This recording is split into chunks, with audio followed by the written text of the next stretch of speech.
movement as it relates to the fight game. Boxing has arguably had a longer and more intertwined history with race issues than any sport. Look no further than the early 1900s and heavyweight champion Jack Johnson. Look no further than a generation of elite fighters either denied or delayed their chance at world championships because of the color of their skin. And undoubtedly, you needn't look any further than the most famous and impactful athlete to ever live, Muhammad Ali. Boxing has both created barriers and broken through them. Race has been both exploited by boxing promotions and yet celebrated. Our ESPN production crew took time over the past week to have a long and very honest and open conversation about what our nation is facing, what we're all seeing, what we're all sensing. And we want to be able to share some of that with you. So let's bring in Andre Ward and Tim Bradley. And Dre, if you could please share your thoughts. Well, Joe, first of all, I appreciate, the opportunity, and you're right. We've had, open and honest conversations behind the scenes, and this is just the overflow of that. What I've seen over the last 2.5 weeks or so. Don't tell me what to play on my channel or I'll fucking ban you. We're waiting for the post-fight press conference to start. Y'all know better than that. Don't tell me what the fuck to play on my channel. We don't play that crap. You hear me? So I've been having some issues trying to get. I got the private link to the post-fight press conference or whatever it is, and I was having some issues signing in. So let's see what we can do here in the meantime. Let's see what we got here. See, they didn't privated the man. Oh, it's a nightmare. Anyway, how have you guys been? Can we necessarily say that boxing is back? Is that boxing being back? You know what we saw tonight? I mean, it's back. But was it back when Carlos Molina fought Saturday? Was it back then, or is it back tonight? Let me tell you something. I thought that my bloodlust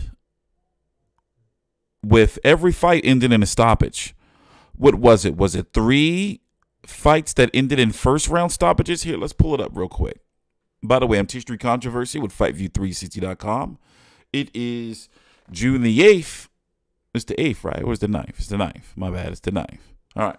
June the 9th, 2020, 11:06 p.m. Eastern Standard Time. And, to be honest with you, this was kind of therapeutic. I needed this. I needed some combat sports outside of UFC. I've been covering and watching UFC. But I needed this. So, here was the card tonight. While we're waiting for the post-fight presser to start, because let me tell you, I was trying to sign in to use the link that they sent. I want to make sure that I'm not missing anything. Hold on 1 minute. Hold on. Give me a minute. Damn it. Give me a minute. This is important. Anyway, I was really looking forward to the Mikaela Mayer versus Helen Joseph fight. Because if I'm going to be watching a card that I know is not going to be very entertaining, then at least I want to see some chicks beat each other up, right? At least that's how I feel. So we had Quatavius Cash, cool name, versus Calvin Metcalf, my bad. Metcalf got a nasty cut on his eye, went 6 rounds before it was stopped before the end of the fight. Robeisy Ramirez opened up the show, got this Ura Angular out of there. As I said in my post-fight videos in my preview video, you know what this is? This is just a card of okay, you got Shakur Stevenson who was the A side versus Felix Caraballo, who was stopped in the 6th round. He literally couldn't do nothing. I mean, the first minute of the fight, he was going out there trying to get after it, sticking some punches to the body. But outside of that, what is he? Now, here's, okay, Now, don't be disrespectful. Is Felix Caraballo he's definitely not a B side. He's not a C side. Is he a D side? A E side? I said like a M side. But I think that's really, really disrespectful. If you're an M side, then that means like you got to be close to like a 50-50 record. This guy was 13-1-2 coming into this. This guy was 13-1-2. So he can't be any lower than the M side, right? Anyway, you know, if you're a V side, that means you like 34, like them guys that Kell Brook was fighting when he first. Go look at Kell Brook resume, man. You're going to see some shit on there. Don't get I needed that laugh. But anyway, yeah, I got the pay scales too. I'm going to pull that up later on in the video. I guess we'll do that next. Jared Anderson, in fact, let me go do that right now while we're here. We ain't got shit else to do. Let me go pull up the pay. Now, one thing you must understand is that UFC and boxing pay is different. Here's the thing. Boxing wants to have the fighters on the pay scale where UFC fighters want to offer the pay scale. Like, it's crazy. You know, is flipped. Now, this is the level of fights we're going to be getting until hopefully Eddie Hearn comes and saves us with a White versus a Povetkin or a, you know, what other fights he said he was going to try to give us? Hopefully a Katie Taylor versus Amanda Serrano in his backyard, in his childhood home backyard. Let me correct that because a lot of people have been getting triggered. They're like, no, mate, he don't live there, mate. It's not his home, mate. Get your thoughts straight, mate, before you get chinned, mate. Yeah, so here is the UFC pay for this event. Hold on, let me pull it up. Hold on. Let's go do some zoom in. Let's go do some zoom in here. Can y'all see that? Hey, let's go full screen. 400,000 for Shakur Stevenson. Felix Caraballo, he got beat up for 50,000. Jared Anderson, 7,500. Johnny Langston, 75. Guido, it's a cool name. Villanello, 10K. Don Hainsworth, 20K. Robeisy Ramirez, 10K. You know, and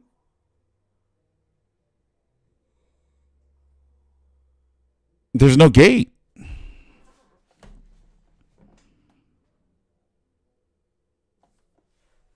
So we got to talk about my man Ryan Garcia because, see, I keep saying that 400,000. I want to talk about. Listen, if y'all notice, like, unless it's like pay-per-view buys or shit we can really talk about and like confirm, I don't really give a fuck about what these motherfucking fighters be making. Y'all notice that shit? I don't care.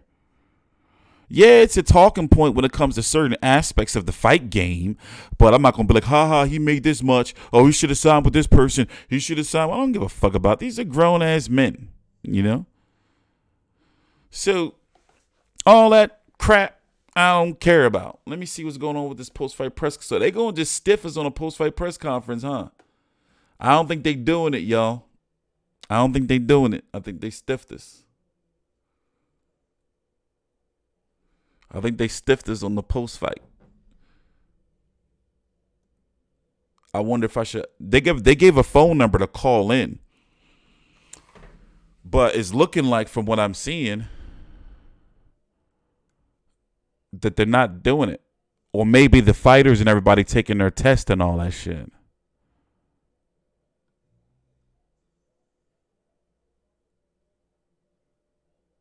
Nope, look like they're not doing it. Well, anyway, I don't got any time to be fucking around with this shit. I want to watch some highlights. Let's go pull up some tape. How about that?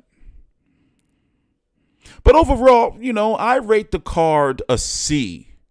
Not a C minus. Not a C plus, because that's close to a B, but a C. The presentation was awesome. The quality of fights were... you know, but besides that, you know, I like the little gate, the cage shit that they had in the background. I like that shit. with the fluorescent light bulbs, the long joints they use in backyard wrestling. I like them joints. I like the fact that they had the crowd noise. They had a link. They had a link that you can go to, and I'm guessing like where they say like they were. Did you notice it was like a crowd noise? But I'm guessing it was like some type of link you can go to. They put a link out where you would go, and I guess you can say yo, go with the right. 2-1-2, 2, huh? Oh no, huh? Get that bullshit out of here. Like that type shit, I guess. I don't know. But overall, the feel of it didn't feel like it felt like there was an atmosphere compared to me, watching UFC events, and I've watched every UFC event since the pandemic. UFC events, you can hear like the echo a little bit. With this, you didn't really, but it is ESPN. But this, you didn't really. Well, UFC is ESPN too. But overall, it was, a nice atmosphere. I was like, okay. Basically, I didn't miss the crowd. So what was I pulling up again? Oh, yeah, some tape. Let's go find some tape. So basically, I didn't miss the crowd, But one thing for sure is, my God, we need better fights. That shit was ugly, right? Ew. I mean, yeah, we're happy to have boxing back. Yeah, we want to see people get beat up and punched in the face. Yes, but overall, that was that wasn't very desirable. That wasn't the cleanest, most best pleasure of fights. I'm sorry. We're gonna be back on Wednesday. I keep saying fucking Wednesday. It's not Monday. It's Tuesday right now. We're gonna be back on Thursday. It's Thursday, right? The 11th. With the Jesse Magdaleno fight card. Also, Joshua Greer card got announced. And who else card got announced? Basically, top rank shit. Yeah, also, you could hear the punches, too. Here, let me read some of this chat. I keep forgetting some of you guys, man, are just degenerates, man. And, every time I try to trust you, you guys let me down. Y'all do, like, degenerate shit. So let me read some of the chat here, see what's going on with you guys, and see what the hell's going on with this post-fight press conference.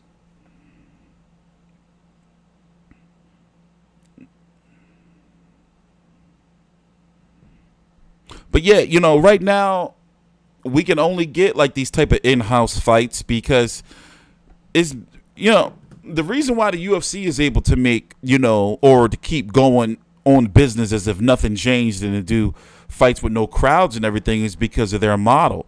And there's only one promoter.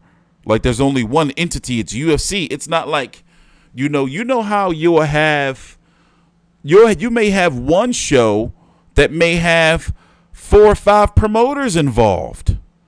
You may have the main promoter that's top rank. You may have the local promoter. You may have a promoter whose fighter has been linked out to the card, who he's over there with his fighter. You may have some fucking promoter who's really got 2 promoters above him, but they all eating off one fighter. So in this case, we're seeing like that we're going to have these in-house fights because they're easier to put together.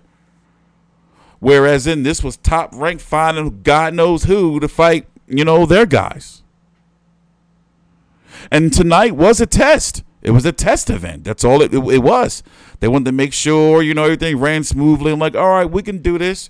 And we don't know how long things are going to be the way they are with this social distancing. I put out something in my my short video on the Shakur Stevenson Felix Caraballo fight.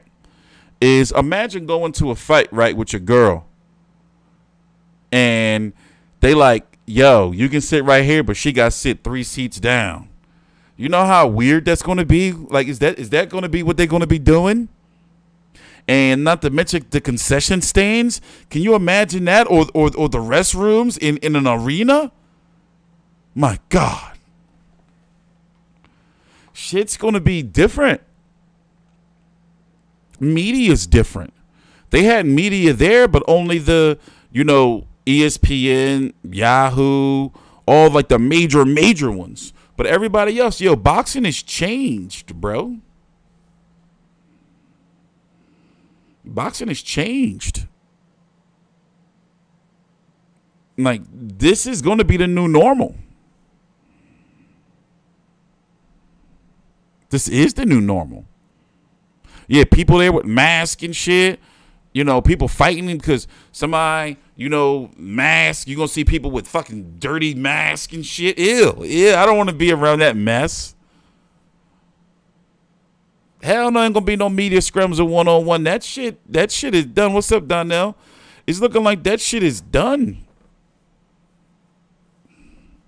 Shit has got to be, you know, people got to have skills now.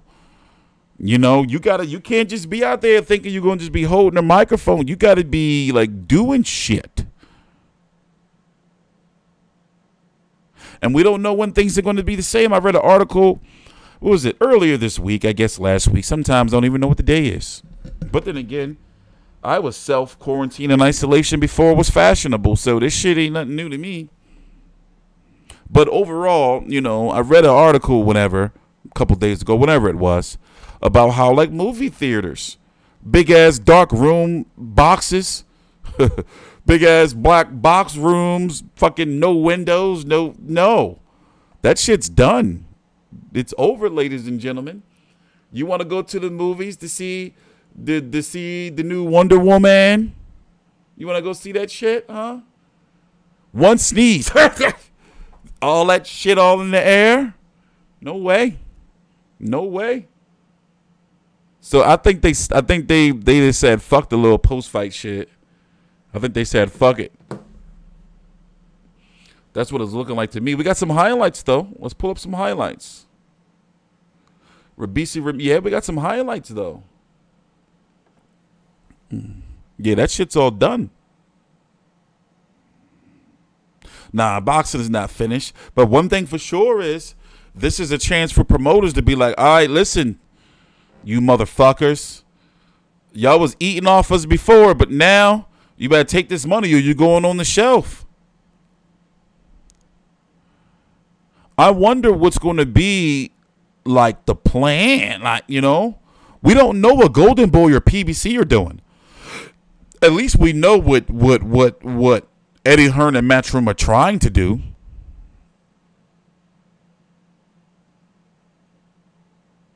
The zone breakdown for what?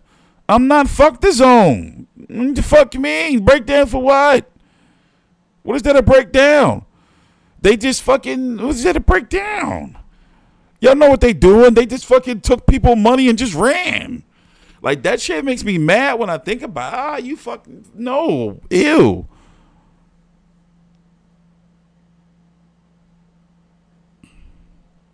Well, yeah, they're going to have to start getting creative. But either way, just everything's going to be different. Everything is different. Mikaela Mayer popped dirty for the COVID. But she's saying, you know, that she think that the shit is a faulty test. It's not accurate. News of Fury Wilder 3 going to Macau. Is it bigotry to say, like, hello, isn't Macau fucking China and shit? I mean, I know they probably, but you know, the motherfuckers, in my opinion, lied about their numbers. But you know, when they think about Macau, they think about the site fee. Because in this day and age, now, a lot of money is going to come from the site fee. Like that ticket revenue, you might as well kiss ticket revenue goodbye. So it's like, what city and what arena is going to pay for this fight? We need all the money we can get. It's crazy.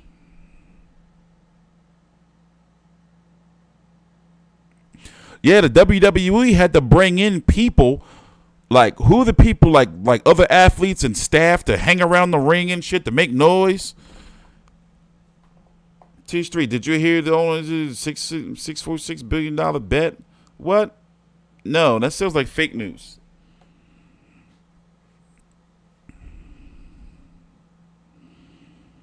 I mean, for crying out loud, anytime you hear the NFL, like, shit, we got to go through with no crowd. You know shit is crazy then when the NFL. But see, they know they're going to get huge, crazy ratings anyway. Like, regardless, they're going to get huge, crazy ratings.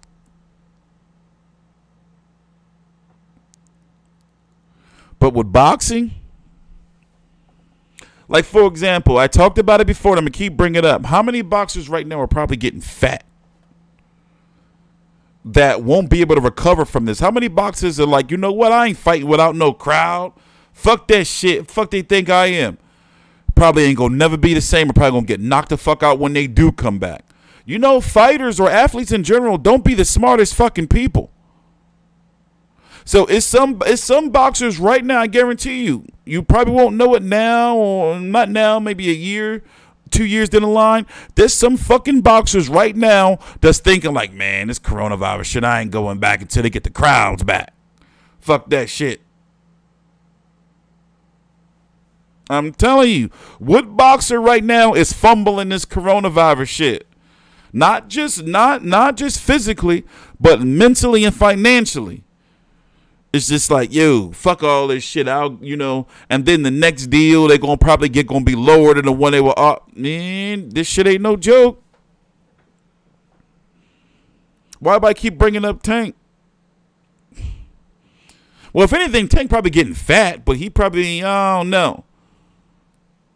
Well, Broner been, you know, having his little shit. He's still trying to bully people into giving him 10 million. Like, I'm gonna go rob people unless you give me 10 million or some shit. Fuck is he talking about? Yeah, this shit ain't, you know.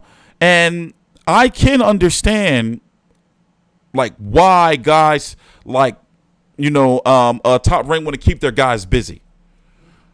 You know, a guy like Shakur Stevenson, even though it was at a higher weight division at 130, not 126, where he's WBO 126-pound champion. Even though it's in against a M side, against a Felix Caraballo, no disrespect, Felix, but you okay like an E side. It's still keeping him busy. You see what I'm saying? It's certain fighters, you know, like they don't need time to themselves. And think about the fighters right now that you're not seeing on social media, that like all of a sudden got quiet and just fell. Imagine it's about a good dozen boxers I can name off the top of my head. It's like, yo, where's this motherfucker at? Now all of a sudden you disappear. I got fat, so I know it's probably some boxers getting fat. Yeah, you'd be surprised. Ew, I'm not really a fan of Danny Garcia's sisters, man. I'm sorry. Put some goddamn clothes on. Duh. But yeah, you know, this shit ain't all fun and games, man. Boxers gonna be rusty. Look at the NBA. Imagine how many NBA players gonna come back out of shape. And imagine the NBA players who were injured is gonna be able to come back and help their teams and, you know, crazy shit. So they really stiffed this on here. Let's go watch some clips then, since they stiffed this on the post-fight press conference. Top Rank, they just yanked the link down. I was trying to sign into the shit they sent me for like a half an hour before the stream started.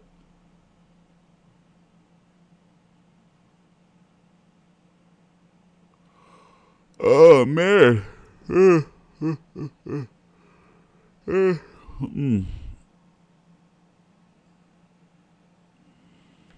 Yeah, man.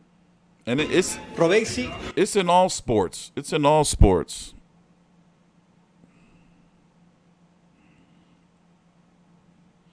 This guy's got a win over Shakur Stevenson, if you don't remember, when Shakur Stevenson was crying. I was at his first fight. It was in Philly, Robeisy Ramirez, two-time Olympic gold medalist. I was at his first fight in Philly when he lost. I think that was the fight where Carl Frampton was supposed to fight. Or was that Volzdik? No, it was the Carl Frampton card. Oh, shit. What's a little bit of it? You are the first fight back in the United States. We're observing social distancing here. We've got a boom mic to pick up your sound. So you said you wanted to send a message. What message did you send today Eres el primer peleador que regresa en el boxeo en Estados Unidos. Estamos observando la sana distancia. ¿Qué mensaje quisiste mandar con esta actuación? Bueno, nada, simplemente hacer mi trabajo que siempre he hecho, trabajar lo que trabajamos para esta pelea y decirle a toda la afición que está pendiente al boxeo que esta simplemente es la primera pelea de esta primera cartelera y que van a seguir disfrutando de muchas peleas de tanto mi compañía, todo el rank como la gente. I knew that the fight fans would be really looking forward to the return of boxing, and I felt the responsibility of putting on a great show for them, for Top Rank, which is my promoter, because this is only the beginning of the many fights we'll have today and throughout the upcoming months. You lost your first fight as a pro, and then you've stopped your last 3 opponents, but you had never got a first-round knockout. Walk me through your progression as a pro. Ganaste los últimos 3 combates por nocaut después de perder tu debut profesional, pero nunca habías noqueado a un peleador en un round. ¿Por qué esa progresión? Explícame cómo pasó. Bueno, todo se basa en el rival y en la estrategia que haga con mi entrenador Sala. Y bueno, esa era la estrategia, salir del primer asalto a trabajar con golpes fuertes y como todos vieron salió. I've been working with Ismael Salas on sitting on my punches, and I looked at my opponent and I saw the openings and I knew that if I went after him, I could get the knockout. La llegada y la reunión con Ismael Salas, ¿cómo te cambió boxísticamente, psicológicamente? Your arrival to Las Vegas with Ismael Salas, who was your coach on La Finca in the Cuban national team. How did that change you psychologically as well as in your boxing style? El cambio como tal es más mental que bolsísticamente. Bolsísticamente, como me dice el maestro, yo tengo mis cualidades y mi bolseo, y así me lo enseñaron en Cuba, por eso tuve mis 2 títulos olímpicos. Y bueno, con él lo que trabajo más es lo que es la parte mental, hablamos mucho y por supuesto trabajamos mucho en el gimnasio lo que es los fundamentos del boxeo profesional para hacer esa transición rápido y así han salido los resultados. It's really been about that transition period. I really believe in him. I trust in him and what he says. We have long conversations, but we understand that I am a 2-time Olympic gold medalist, but that time has passed. So really we're working on the fundamentals of becoming a true professional fighter. Shakur Stevenson headlines this evening. You're the last man to beat him in Rio 2016. Is that a fight that you want to give him a rematch? Shakur Stevenson pelea esta noche como estelarista. ¿Es una pelea que le quieres dar la revancha? Yo, lo he dicho ya en varias entrevistas, no tengo problema ninguno en darle la revancha. Eso se va a dar en el momento, lo que como siempre he dicho, en el momento que yo me sienta preparado, no es cuando quiera. Al final él es el que tiene la espina, él se adaptó rápido a este boxeo, entonces yo vengo 3 años después, 4 años después de él, a empezar a adaptarme a los fundamentos del boxeo profesional.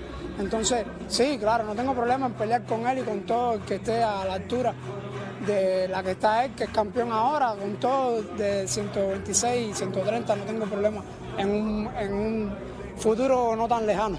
I've always said that Shakur Stevenson is an opponent that I'd like to fight. Look, I've got to say he's got a head start on me. He's a world champion already, and he may not be long at 126 pounds, which is, I think, is going to be my strength as a professional for a long time. But nonetheless, it's a fight I want, but I want to win a world title. I want to fight the best fighters in the world, and I think Shakur Stevenson is a fight that will eventually happen in the future. Thank you very much, Robeisy. Congratulations on your win. Felicidades. We send it back to you guys. I was trying to see what was going on with that post-fight presser, but I can't. Why they have to make the shit so difficult? They sent me all these codes and shit. Just fucking send me the link, man. Shit, Evan. Fucking shit. I'm done with it. That's it. I'm tired of it. They probably wasn't saying anything anyway. Shakur Stevenson hurt his hand, by the way. You know what? Let me just pull it up on my ESPN watch. Just pull up on my. Yeah, they got me clicking all this motherfucking copy and pasting all these codes and entry shit. I ain't got time for that. Here, we're gonna just pull up some highlights. brief highlights, you know. Talk about the fight.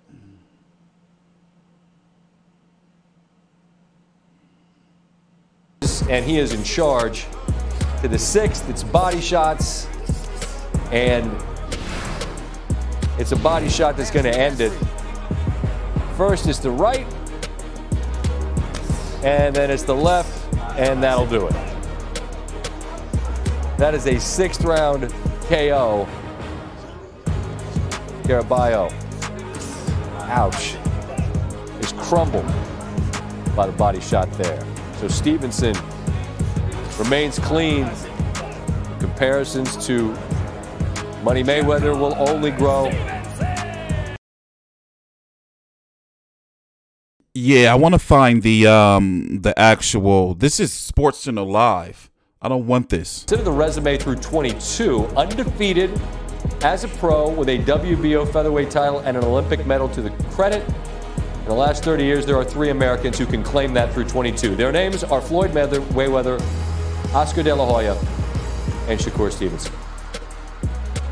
Kind enough to join us now. And Andre, young man credited you, said he took some pieces from you. What did he take from your game that he's bringing to the ring? I don't know. Hopefully something, you know, and it looked like whatever he took, you know, maybe it worked tonight as well as from Terrence Crawford and, you know, Floyd Mayweather and others. Shakur is a student of the game, so he takes a little bit from everybody, but he stays true to who he is. He's the total package. He is very giving on the offensive side. He loves to let his hands go like we saw tonight, but very stingy and selfish on the defensive side. Doesn't like to give up a lot of free shots. That's how you last in the game.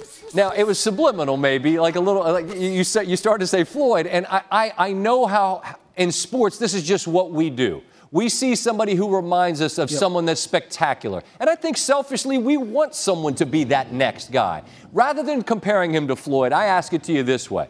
What kind of ceiling are we talking about for this young man? I don't see one, and that's the scary part, but also the encouraging part, you know, being a big brother to him and obviously a co-manager. He's a student of the game. He watches boxing. He's still open to learning, even though he's a champion and he's, you know, a medalist. He's still, and you would be surprised the amount of guys that are at the top of the heap that don't watch boxing and they don't learn anything. They think they know it all. He's not that guy. He's also a gym rat. He stays in the gym. He lives a Spartan lifestyle. Man, the sky's the limit. He's only going to get better. He's still a baby in the game. So everything you're saying is optimistic. This is a guy that does all the right stuff, studies it, lives in the gym, wants to get better, all this and that. So if there's anything, whether it's an obstacle or a person in his way, what stands in his way? Give me somebody out there. Give me a fight that would be fun to see just in terms of someone finally maybe stressing this young man. Yeah, I'm not really concerned about any opponents. I mean, there's always a level of concern. This is the sport of boxing. One punch can turn your lights out and change your pay scale. His biggest opposition is himself. He's the only person that can hurt him.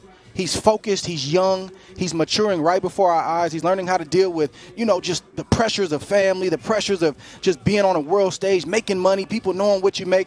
That's the only concern. And we talk about this a lot. And I'm not concerned as if I feel like he's going to go off the cliff tomorrow. But that's always something we have to manage itself. As long as he manages self, everything else is going to take care of itself. Well, I'm sure you and others will stay in his ear and continue to keep this young man on the path. And we all look forward to seeing where it takes him. Great to have you guys back. We look forward to seeing you Tuesdays and Thursdays, all right? Absolutely.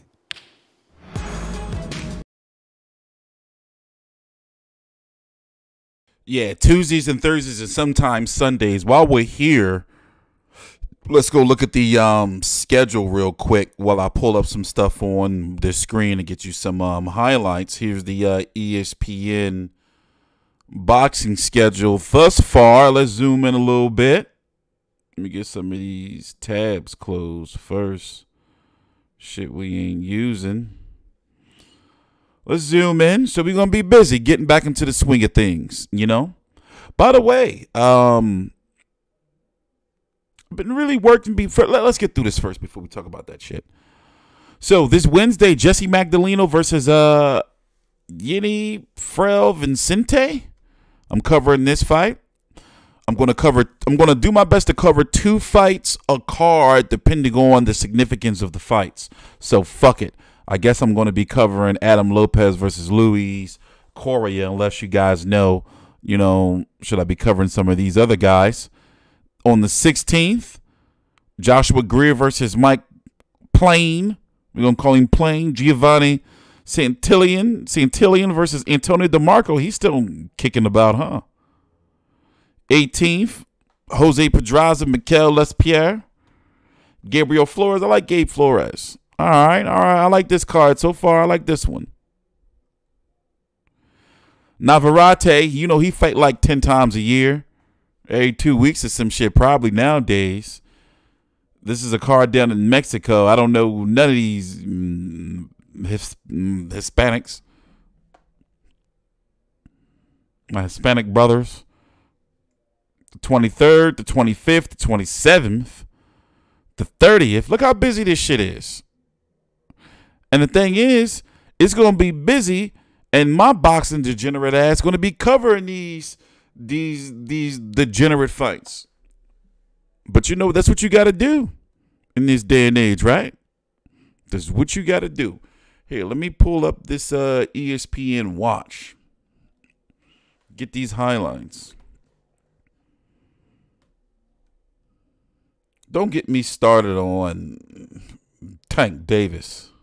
I like Tank, though, man. I just hope that, like that shit. The clubs. Gamboa had 1 foot in 1 shoe. What the fuck, bro? Like, he was supposed to starch Gamboa hard early.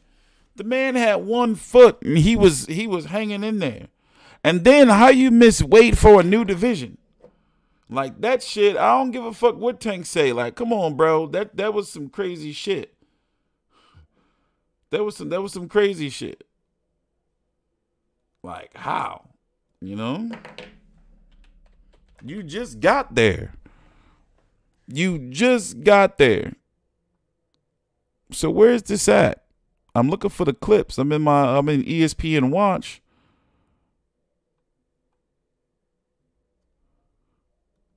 Let's see. I'm looking for the post-fight stuff. Give me an interview or something. They got highlights up in this joint.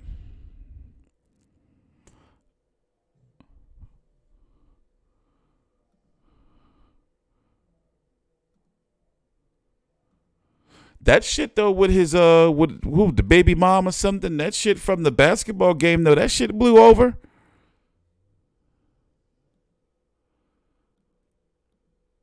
Damn, they really gypped us on the highlights. Not the highlights, the post fight. I'm blaming them. Shakur looks sharp, but looks sharp against whom? You can look sharp, but look who you looking sharp against. You see what I'm saying here? Let's watch these highlights. Let's talk about them. Let's critique them. Now, listen, I'm not throwing no shade. We got to call the shit like it is.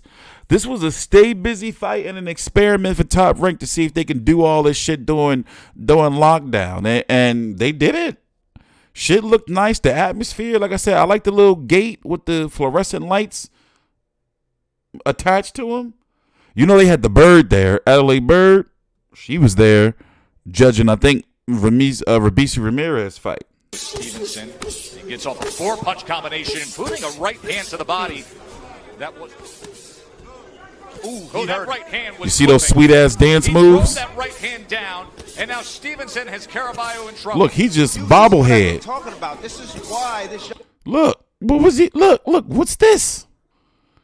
As you can see, this shit was really, and I think Tim Bradley said it at one point in time, target practice.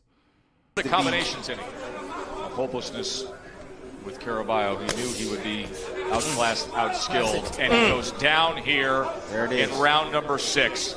Halfway through round 6, as Shakur Stevenson placed the money punch.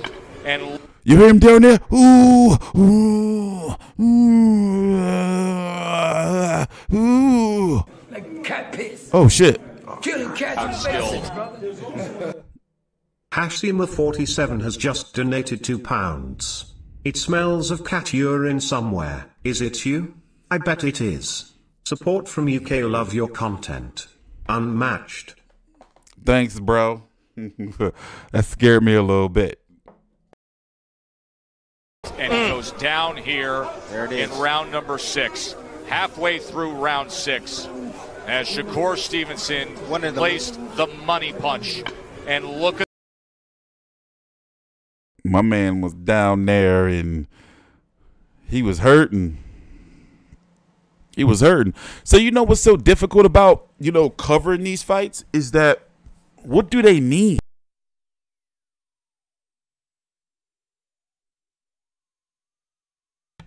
My bad. I was going to say, you know, the difficulty about covering these fights is that, like, what do they mean?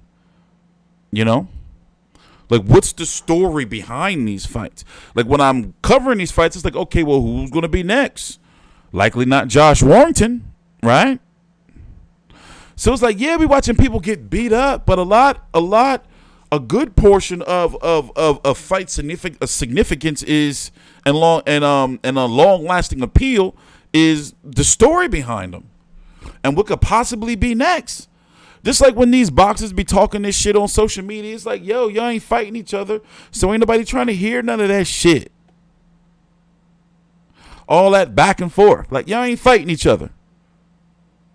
The Ryan Garcia situation, he pissed because for some reason he think like you know what, you can have 4 million goddamn social media fucking followers or Instagram followers, but if they don't got no money to spend, or put it this way, kids don't spend no money, they stream your shit.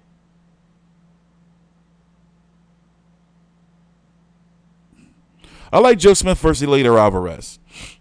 Eleider Alvarez is the better boxer, but he might get his ass knocked out. Joe Smith ain't no joke. Zepeda versus Berinchyk is a good fight. That's the best fight of this whole lineup so far. Of fights for the next couple of months. That's the best lineup, right? The best fight. So what a lot of these promoters are doing is they're just waiting and waiting, just trying to, you know, they're hoping, not just hoping, praying that everything's going to go back to normal, that there's going to be like a light switch that can go on and say, all right, everybody back to the arenas. I don't know about that.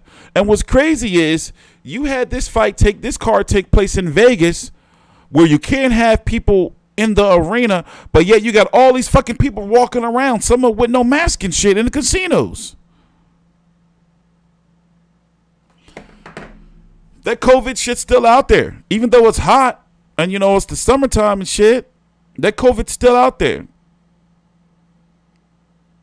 What do you think of these heavyweight prospects? What do you mean? I see you guys still got the boxing bug. All right. Let me stop being the thought. All right. Okay. I like Daniel Dubois, right? Justice Justice Hooney. I've been hearing a lot about him. My colleague told me about him. So I got to do more research on him. Tony Yoka. Fucking Joe Joyce, he like 50, so you can't count him. He ain't no prospect no more. Who else? I'm trying to get my boxing Felix Hergovitz, but see, if you in the top 15, I don't consider you a prospect. If you're in the top 15. You know? I'm not a bigot. You're a fucking bigot. And don't take my word. I'm bringing that back.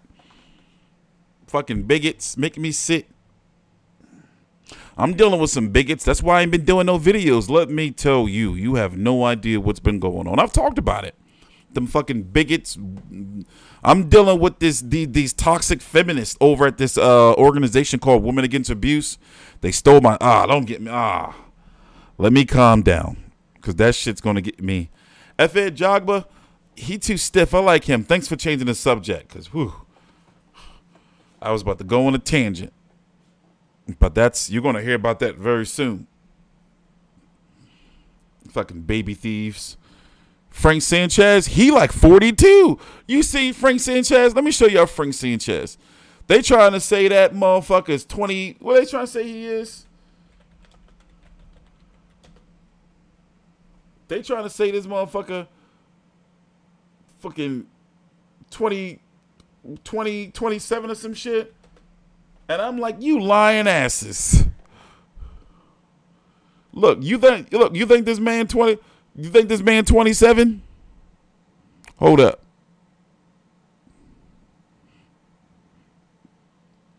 They trying to say this man 22. You think this man 22? No, they try to say 27. How come all these motherfuckers? Where do we come?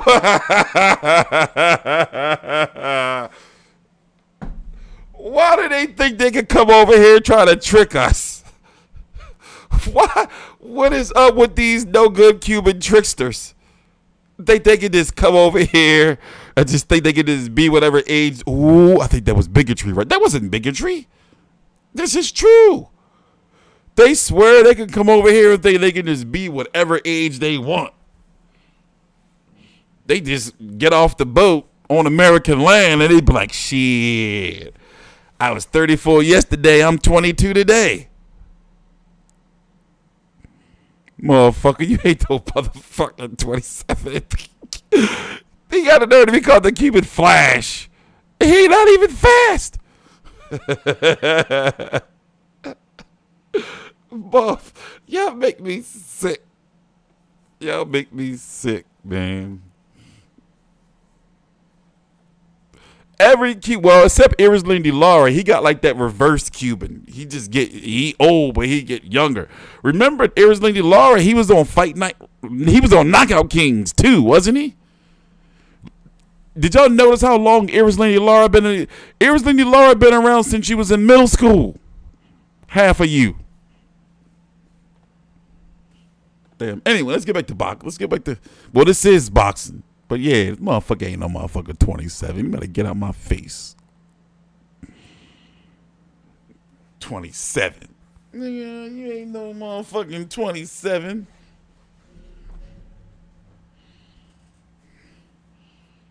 Louis Ortiz with his sideways hat and his apple pods. And his low top Air Force Ones. Unk.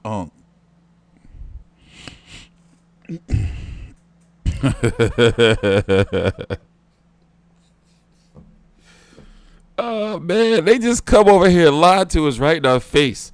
No, Rigo age is catching up with him now. He definitely starting to look that 50. I seen Rigo in his last fight in person. I was looking in his face. I was like, yo, you old as shit. Like Rigo look old now. It's just that he's skinny and he's small. So he looked like he smoked a bunch of Newports, 100s. Rigo, if you see him up in person, Rigo, if you see him and his hair real black, like it's like a dye job, like it's like that jet black. These Cubans, man, I tell you, every Cuban, I put 10 years on him.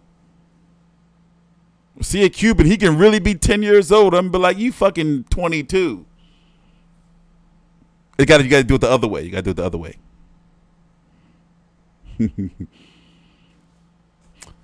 Yeah, so they really did do the fucking post-fight press conference, huh? I tried to wait around and bullshit around with you guys, but they didn't do it. Here, let's listen to the post-fight interview then. They uploaded this part at least.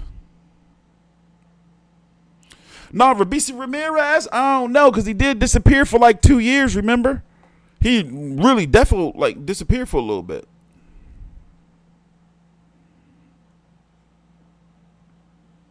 Here, let's listen in. Gentlemen, referee Tony Weeks calls a stop to this bout at 1 minute, 31 seconds of round number 6. Declaring the winner by technical knockout from Newark, New Jersey, Shakur Stevenson! First main event as boxing returns. Shakur Stevenson, the smile right there, and it hasn't been all fun and games. You hurt your left hand, but you still finished him with that left hand in the 6th round. Walk me through how you were able to push through. I mean, I came here to get him out of there. My mindset was focused on getting him out of there. I I hit him with everything I could early. I wobbled him a bunch of times. He took a lot of punishment, and I started realizing that the headshots wasn't going to get him out of there, so I started going to the body more. So then I started looking this way, I'm looking this way, and then he opened up wide, and I caught him in between his punch. I caught him right in the middle of the shot.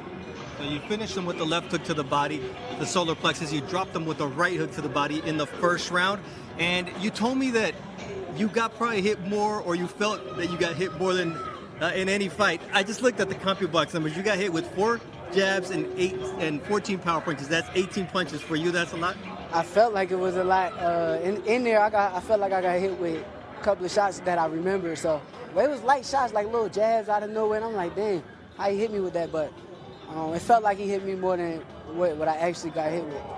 What was different about this fight week, apart from absolutely everything? I mean, it's a different atmosphere. Losing the weight was different. The training gym was different. I couldn't be around nobody. Even when you fighting with no crowd, it's like you catching them with mean shots and you don't hear no oohs or ahs. So it is a little different.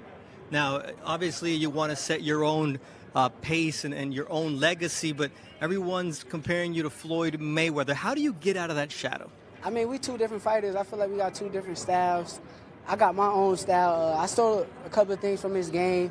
I stole stuff from Pernell Whitaker, Terrence Crawford, Andre Ward.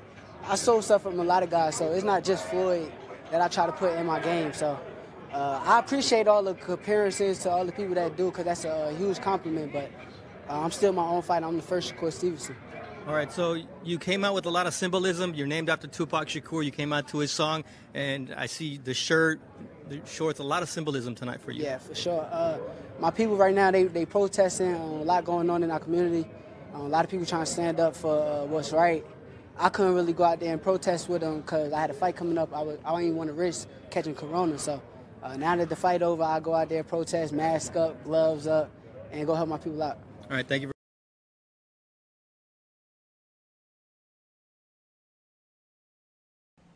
Yeah, smart. Smart. So, you know, I got it out of my system. I'm not going to be bitching and complaining about these fights every time I cover them. You know, I already know what the deal is. You know, so when it comes to Thursday night's fights, then I'm just going to cover them and do my goddamn job and keep it moving. In regards to, like, interviews and shit, like, what does any boxing news mean? Like, say, for example, you talk to Shakur Stevenson right now. What are you going to talk about? So, yeah, well, Josh Warrington, when are you going to fight him? Like, we don't know when nothing is going to happen.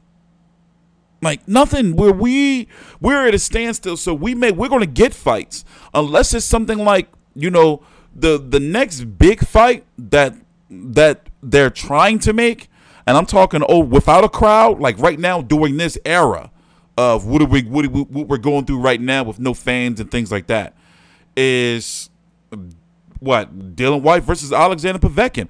I want to see if they deliver that, because Eddie Hearn went on the record to say he doesn't want to put on bullshit fights. He doesn't want to put on fights like this. He's talked about it openly. He don't want to put on cards like this. He want to, like, listen, like, we're going to put on these big fights, or you got to fucking, you know, like, get to the back of the queue.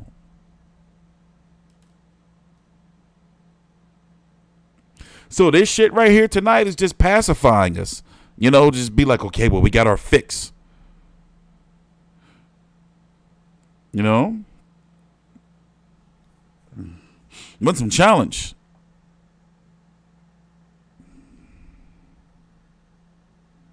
So with that being said, I don't have any more to say. I looked in the description box. I hit all my topics. Except my FV360 and TstreeT plans. I just got a lot of shit going on. I'm doing a lot of writing and just like typing and just researching, and I'm just tired. I got some big court shit coming up, and I'm just tired, you know. Prograis versus Mo Hooker, that, yeah, they were talking about doing that. But where would that take place? Here in the States or over in UK? I don't see PB. I don't think PBC has the infrastructure to be able to put on fights with no crowds right now. I think that they're really banking on, like, September. They're trying to put on pay-per-views in September, starting with Leo Santa Cruz and Tank Davis.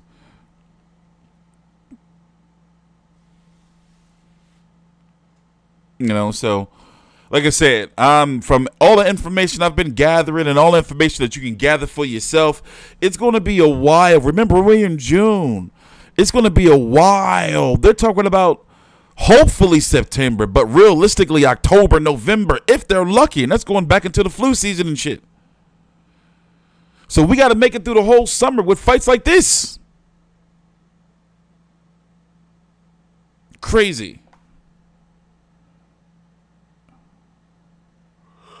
I'm TstreeT Controversy with 5 years. I gotta go. I've been up since 6 o'clock this morning, cleaning all day yesterday and fucking moving air conditioners around, mowing grass and lawn today and seeding and weeding, seeding and feeding. So I'm getting up out of here. I'm going to go take a little quick nap. I'm going to get up in about a few hours or so and get back to work because it's boxing season. Well, whatever this is. And I got a lot of projects I'm doing. So I'm saying, I've said it before and I'm going to keep saying it. You're going to start seeing a lot of different content on this channel. Things I've been working on for years and years and years. And it's just like, it's here. But boxing is never going nowhere. I'm TstreeT Controversy with FightView360.com. We cover every single major fight live. Please subscribe.